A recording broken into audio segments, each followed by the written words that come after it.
Sidang perkara pidana atas nama Dodi Prawira Negara dinyatakan dibuka dan terbuka untuk umum. Silakan dihadirkan kepada saudara terdakwa Dodi Prawira Negara masuk ke ruang sidang.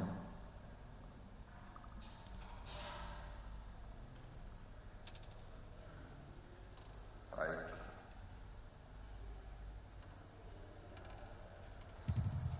Silakan duduk. Sehat? Sehat yang mulia. Baik.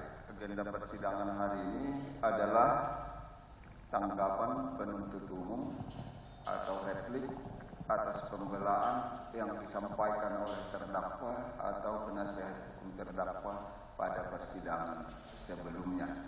Dengarkan baik-baik, ya. Baik, silakan penuntut umum.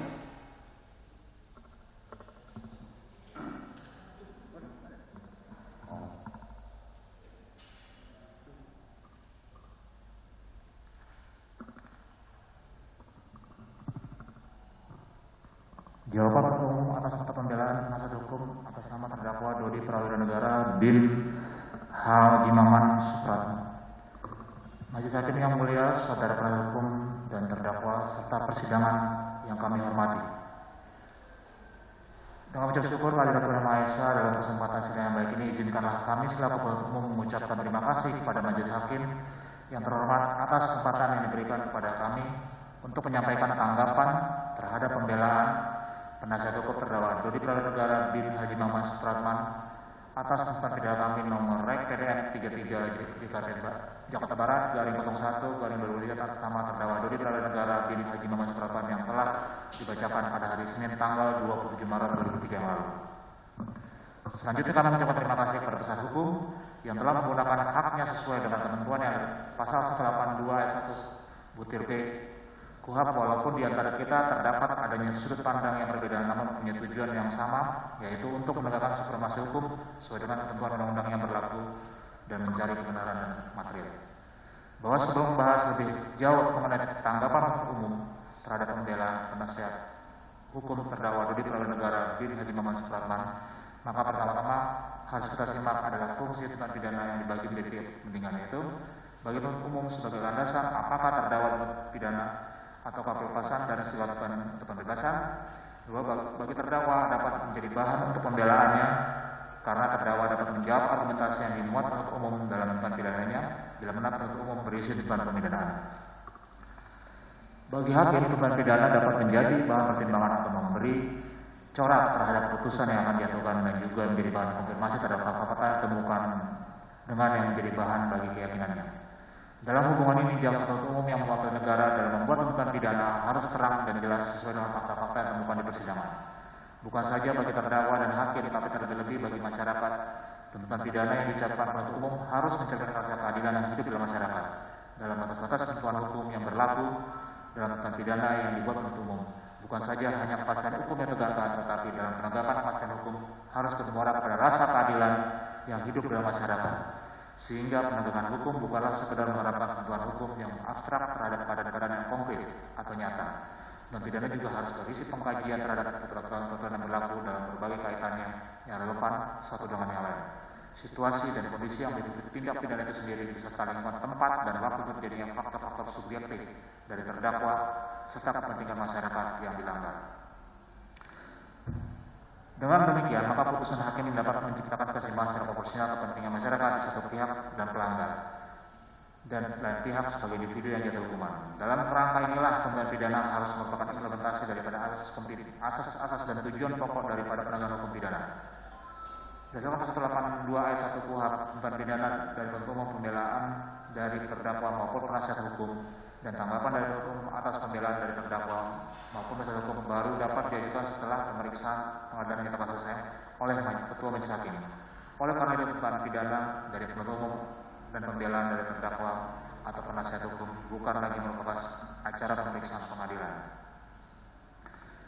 Berdasarkan hukum pidana tersebut, penasihat hukum maupun terdakwa dapat mengajukan pembelaan akan berusaha melemahkan pendapat penuntut umum tentang terbuktinya dan dipenuhinya unsur-unsur tindak pidana oleh terdakwa seperti dakwaan dalam surat dakwaan, walaupun KUHP sendiri tidak mengatur secara limitatif yang merupakan materi pembelaan terhadap tuntutan pidana dari penuntut umum maupun Namun untuk menjelaskan tersebut, kiranya perlu kita ikuti pendapat Dr. Lestaf Lamentang SH dalam bukunya berjudul Kitab Undang-Undang Acara Pidana dengan pembahasan secara yuridis menurut jurisprudensi dan ilmu pengetahuan hukum pidana terbitan Sinar Baru Bandung tahun 84. Antara lain menghubungkan keterangan saksi yang satu dengan keterangan yang lain untuk kemudian mengungkapkan pendapat bahwa keterangan saksi yang paling memberatkan bagi terdakwa itu sebagai tidak dipercayanya hingga harus disampaikan oleh hakim. Kedua, menunjukkan secara ilmiah kepada hakim tentang kekeliruan penuntut umum dalam menafsirkan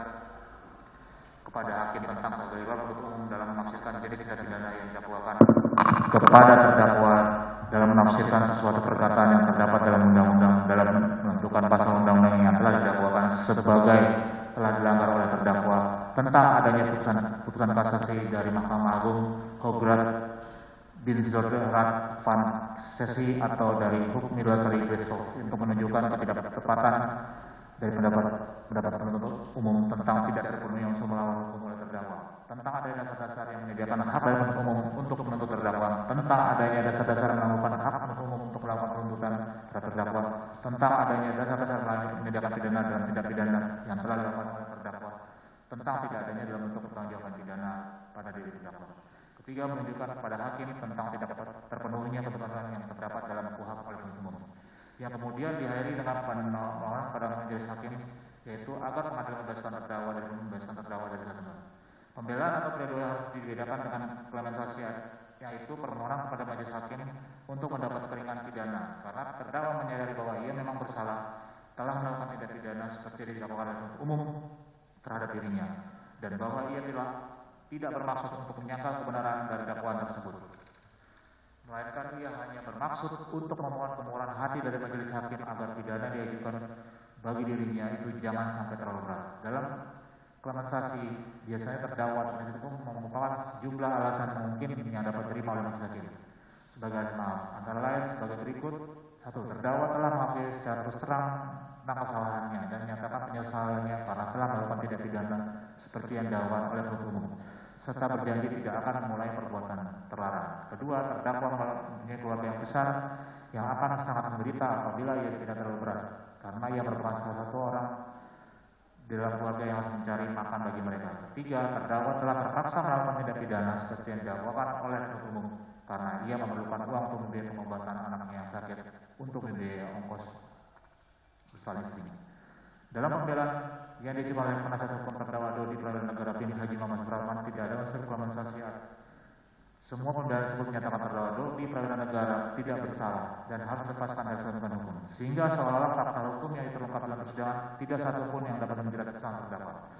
Hal itu menjadi masalah karena seperti yang telah kami sebutkan di atas bahwa berdasarkan tuntutan pidana yang diajukan umum terdakwa maupun penasihat hukum dalam mengajukan pembelaan akan berusaha melemahkan penuntut umum tentang terbukti dan dipenuhinya unsur tindak pidana oleh terdakwa seperti yang didakwakan oleh terdakwa. Mungkin sedikit penjelasan mengenai ruang lingkup pembelaan pledoi yang kami utarakan di sini akan sedikit membuka mata bagi para penasihat hukum maupun terdakwa sehingga dapat menilai sendiri apakah materi dalam pembelaan keluar dari koridornya atau tidak, dan seharusnya membaca depositor penuntut umum secara hati-hati dengan mencermatinya secara mendalam. Bila dipilih materi pledoi yang diajukan oleh penasihat hukum secara global, sebenarnya tidak perlu kami tanggapi karena semuanya sudah termuat dalam surat tuntutan. Lanjutkan rekan saya yang mulia.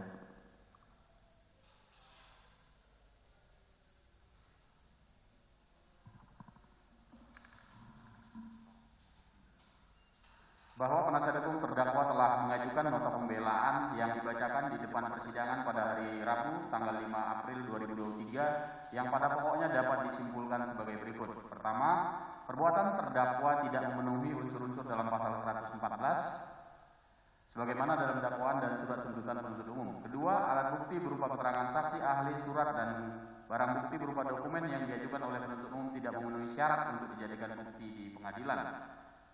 Majelis Hakim yang mulia, saudara penasihat hukum dan terdakwa serta persidangan yang kami hormati, setelah mendengar, membaca dan meneliti secara seksama nota pembelaan yang disampaikan oleh penasihat hukum terdakwa, kami menyampaikan penghargaan kepada tim penasihat hukum atas jerih payah dan hasil karyanya dalam rangka mencari kebenaran material, yang tentunya penghargaan bukan berarti menyetujui seluruh argumen atau dalil yang dikemukakannya.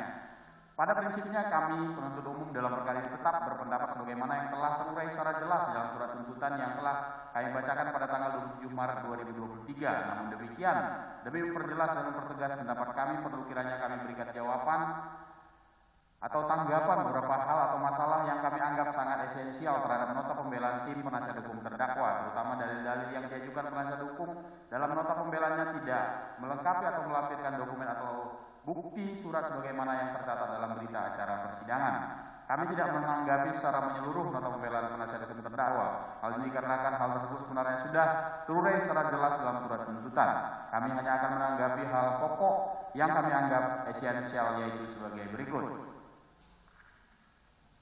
Terkait dengan fakta hukum atau fakta persidangan pada nota pembelaan, keterangan saksi-saksi dan ahli yang dihadirkan penuntut umum maupun keterangan saksi ahli ada cat yang dihadirkan terdakwa yang kemudian diuraikan penasihat hukum terdakwa dalam nota pembelaannya sangat terlihat dengan sengaja tidak menguraikan fakta hukum secara utuh dan komprehensif, melainkan secara parsial dan sangat subjektif, hanya memuat keterangan yang dianggap dapat menguntungkan bagi terdakwa.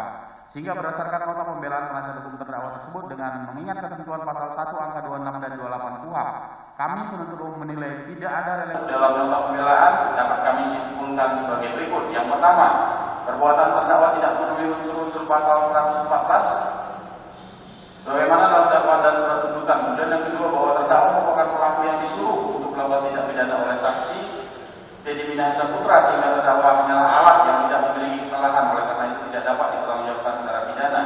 Ketiga, bahwa terdakwa tidak memiliki niat jahat dalam menjalankan perintah saksi Teddy Minahasa Putra. 4, adanya daya paksa atau permah. 5, berat ringannya tuntutan pidana terhadap terdakwa dari sudut pandang undang-undang narkotika. Tanggapan bahwa dalil-dalil yang diajukan oleh penasihat hukum terdakwa sama sekali tidak disusun dengan sistematis. Penasihat hukum tidak menguraikan analisa mengenai tidak terpenuhnya unsur-unsur dalam pasal 114 ayat 2 Undang-Undang Republik Indonesia Nomor 35 Tahun 2009 tentang narkotika, contoh pasal 55 ayat 1 ke 1 KUH pidana sebagaimana dalam dakwaan dan surat tuntutan penuntut umum yang disertai atau didukung oleh alat bukti yang dapat membantah surat tuntutan yang dibacakan atau diajukan oleh penuntut umum terhadap terdakwa dan tidak didasarkan pada fakta hukum dalam persidangan. Bahwa kami berpendapat berdasarkan fakta hukum dalam persidangan, perbuatan terdakwa telah memenuhi unsur-unsur dalam pasal 114 ayat 2 Undang-Undang Republik Indonesia Nomor 35 Tahun 2009 tentang narkotika, junto pasal 55 ayat 1 ke 1 KUH pidana yang telah kami uraikan sebagaimana dalam surat tuntutan. Bahwa dapat kami sampaikan jika dalam surat tuntutan kami telah pula kami uraikan peran-peran terdakwa dengan kesimpulan yang kami tuangkan sebagai berikut. Terdakwa berperan sebagai orang yang bersedia bekerja sama dengan saksi Teddy Minahasa Putra untuk menukar sebagian barang bukti narkotika jenis sabu dan kemudian menjualnya untuk mendapatkan hasil berupa uang. Terdakwa adalah orang yang melaksanakan permintaan saksi Teddy Minahasa Putra untuk menukar sebagian narkotika jenis sabu yang akan dimusnahkan tersebut dengan tawas yang mana kemudian terdakwa meminta saksi Syamsul Mari untuk mencari tawas dan menukar barang bukti narkotika jenis sabu sebanyak 5.000 gram dengan tawas, sehingga kemudian sebagian narkotika jenis sabu tersebut disimpan di ruang Kapolres Bukit Tinggi, sementara barang bukti yang dimusnahkan diantaranya yaitu 5.000 gram merupakan tawas. Terdakwa merupakan orang yang diminta oleh saksi Teddy Minahasa Putra untuk berkomunikasi dengan saksi Linda Pujastuti yang akan menjadi penerima narkotika jenis sabu di Jakarta. Dan selanjutnya terdakwa bersama-sama dengan saksi Syamsul Mari merupakan orang yang mengantarkan langsung narkotika jenis sabu tersebut kepada saksi Linda Pujastuti dari Padang ke Jakarta melalui jalan darat. Selanjutnya terdakwa adalah orang yang meminta saksi Syamsul Mari untuk menemui saksi Linda Pujastuti dan berpura-pura sebagai dirinya, sehingga kemudian saksi Syamsul Mari mengantarkan narkotika jenis sabu tersebut kepada saksi Linda Pujastuti untuk dijual melalui saksi Kasranto, dan atas penjualan tersebut terdakwa menerima uang hasil penjualan dari Linda Pujastuti melalui Syamsul Mari sebesar 300 juta rupiah yang kemudian oleh terdakwa uang tersebut diubah ke mata uang hasil dolar Singapura, dan selanjutnya terdakwa menyerahkan uang tersebut kepada saksi Teddy Minahasa Putra. Selanjutnya terdakwa adalah orang yang kembali menyerahkan narkotika jenis sabu sebanyak kurang lebih 2.000 gram kepada saksi Linda Pujastuti melalui saksi Syamsul Mari untuk dijual kembali, juga menyimpan sisanya sebanyak kurang lebih 2.000 gram di rumah terdakwa. Namun kemudian gagal karena tertangkap oleh pihak kepolisian. Sehingga berdasarkan uraian kami di atas, perbuatan terdakwa sebagaimana kami uraikan dalam surat tuntutan, yaitu pasal 114 ayat 2 Undang-Undang Republik Indonesia Nomor 35 Tahun 2009 tentang narkotika, junto pasal 55 ayat 1 ke 1 KUHP telah terpenuhi mengetahui sebagaimana fakta-fakta di dalam persidangan. Majelis Hakim yang mulia, saudara penasihat hukum dan terdakwa yang kami hormati. Setelah memperhatikan uraian kami di atas, maka kami berkesimpulan menolak dalil-dalil yang dikemukakan oleh penasihat hukum terdakwa Dodi Prawira Negara. Berdasarkan uraian di atas, kami dalam perkara ini memohon kepada yang mulia Majelis Hakim yang memeriksa dan mengadili perkara ini agar memutuskan tetap pada surat tuntutan yang kami bacakan pada hari Senin tanggal 27 Maret tahun 2023. Kami memohon agar Majelis Hakim Pengadilan Negeri Jakarta Barat yang mengadili terdakwa Dodi Prawira Negara bin Haji Maman Supratman menolak seluruh alasan-alasan yang dikemukakan penasihat hukum terdakwa, dan karena dalam pembelaannya tidak mengemukakan hal-hal sebagaimana pembelaan maupun klemensi seperti yang seharusnya dilakukan oleh penasihat hukum dalam mendampingi kliennya, maka kami mohon Majelis Hakim dalam putusannya telah akan sependapat dengan penuntut umum. Demikian tanggapan atas pembelaan penasihat hukum terdakwa Dodi Prawira Negara bin Haji Maman Supratman ini kami sampaikan dan diserahkan kepada Majelis Hakim dan terdakwa melalui penasihat hukum dalam sidang hari ini Rabu 12 April 2023. Penuntut umum ditandatangani. Demikian ya.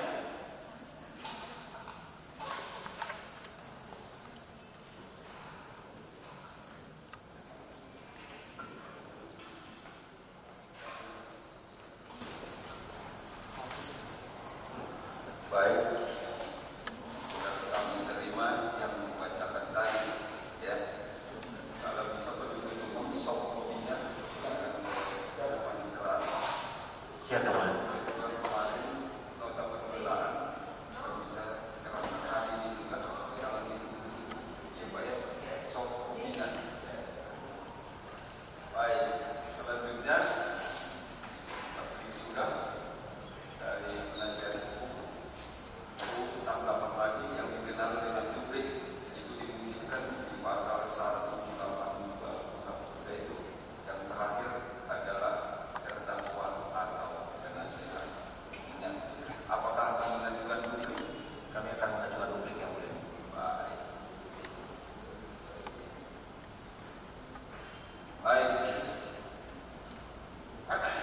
Karena penasihat hukum mengajukan dupliknya, maka kesempatan itu tidak diberikan. Kalau seminggu itu ya baik, karena seminggu juga harus menyesuaikan di perkara yang satu lagi, maka untuk publik kita buka di tanggal 26 April. Kalau kita buat tanggal 19, karena majunya cuti libur, Mungkin izin yang mulia ada masukan. Mungkin tanggal 18 Selasa ya. baik, untuk menyesuaikan dengan perkara yang satu lagi. Baik, Pak. Kan begitu. Jadi bulan ini tanggal 26 dan rencanakan putusannya kalau kita tanggal 4 tanggal 8. Baik. Ada yang ingin disampaikan oleh penuntut umum? Cukup yang mulia. Tidak keberatan kan? Tidak. Sidang itu tidak yang baik. Penasihat hukum Cukup yang mulia. baik.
kepada saudara terdakwa Linda Wijastuti. Silakan masuk ke ruang sidang.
Tanggapan penuntut terhadap pemberian pledoi terdakwa dan penasihat hukum terdakwa Linda Wijastuti nomor kisah perkara PD 34 Jakarta Barat /01/2023. Pendahuluan. Majelis Hakim yang mulia, penasihat hukum yang kami hormati, sidang pengadilan yang kami muliakan dengan memanjatkan puji syukur kehadirat Tuhan Yang Maha Esa atas limpahan rahmat taufik hidayah dan ridhonya kita dapat melaksanakan persidangan ini dengan tertib, aman dan lancar. Untuk itu diperkenankanlah kami menyampaikan rasa hormat dan penghargaan untuk kesekian kalinya kepada majelis hakim yang telah memimpin persidangan ini. Bahwa kesempatan ini kami jaksa penuntut umum sesuai dengan ketentuan pasal 182 yang 1 huruf B dan C KUHP akan menyampaikan replik atas jawaban atas pembelaan terdakwa Linda Wijastuti alias Anita dan penasihat hukum terdakwa Linda Wijastuti alias Anita.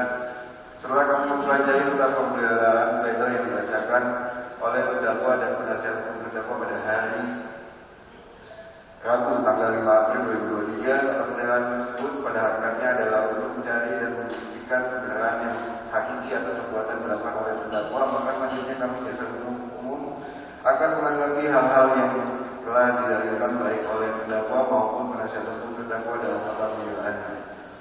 Bahwa sekalipun terdakwa dan penasihat hukum terdakwa masing-masing mengajukan nota pembelaan pledoi secara terpisah, namun oleh karena nota pembelaan terdakwa hanya bersifat permohonan dan pada prinsipnya tidak berisi bantahan terhadap hal-hal yuridis yang dalam pembuktian unsur tindak pidana, maka tidak akan kami tanggapi secara terpisah dan menjadi satu kesatuan dengan tanggapan terhadap nota pembelaan penasihat hukum terdakwa. Bahwa sebagaimana tuntutan yang telah dibacakan pada hari Senin tanggal 27 Maret 2023 yang lalu oleh karena dakwaan kami susun secara alternatif, maka kami telah membuktikan dakwaan yang kami anggap terbukti, yakni dakwaan pertama yaitu melanggar pasal 114 ayat 2 Undang-Undang Nomor 35 Tahun 2009 tentang Narkotika junto pasal 55 ayat 1 ke 1 KUHP.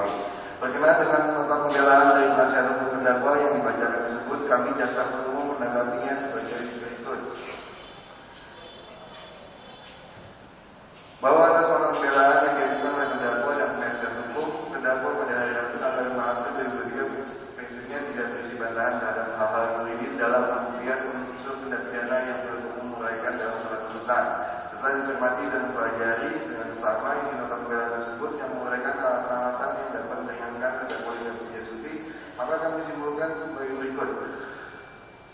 Bahwa niat jahat, mensrea dan perbuatan jahat atau serius yang dilakukan oleh terdakwa Linda Wijastuti bukanlah timbul karena niat terdakwa Linda Wijastuti yang sendiri yang menginisiasi, melainkan timbul karena adanya pengaruh dari luar dirinya.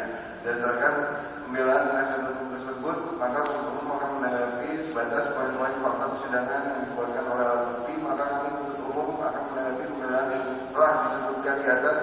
Maka dalam surat dakwaan dan surat tuntutan umum telah menjabarkan secara jelas, maka kami akan menanggapi pembelaan terdakwa tersebut sebagai berikut.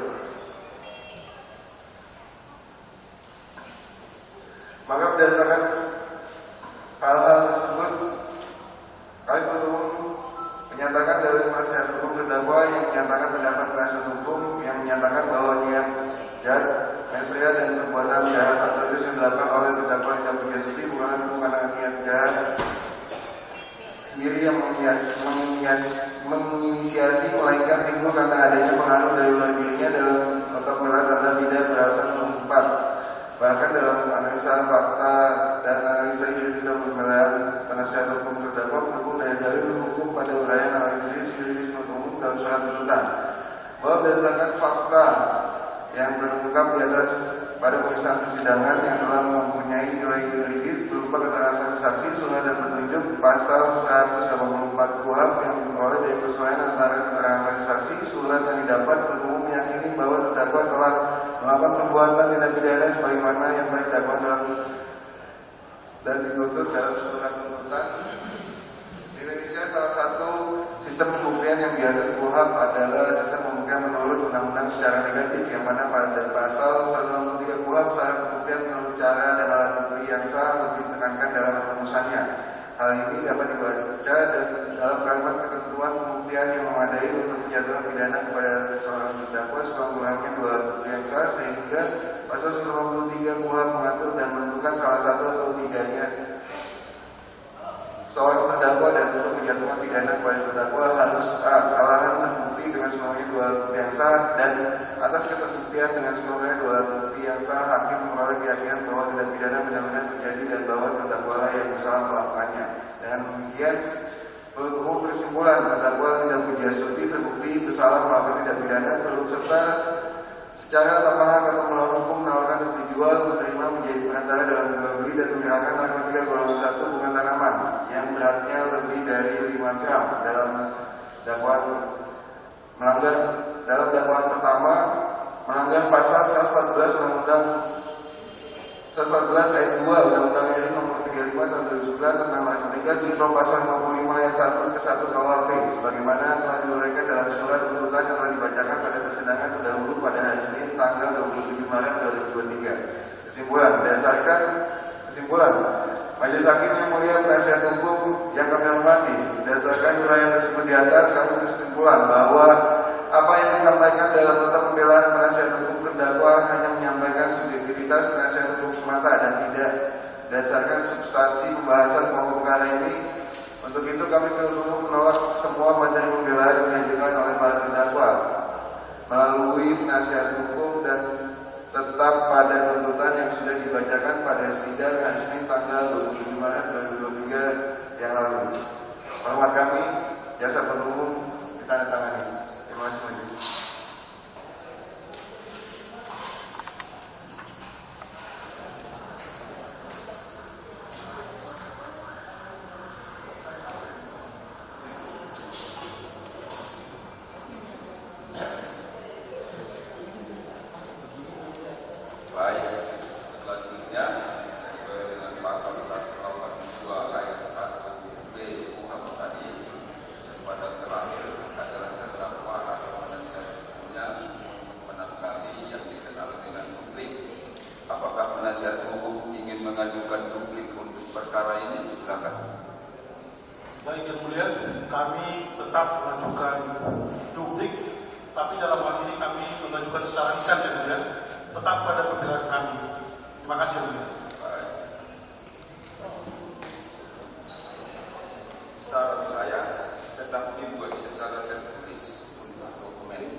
Tanggal 26 April 2023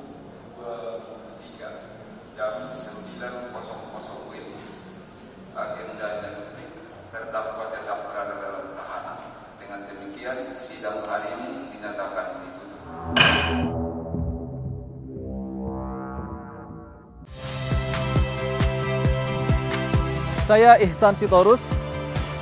Saksikan program-program Kompas TV melalui siaran digital, pay TV, dan media streaming lainnya. Kompas TV, independen, terpercaya.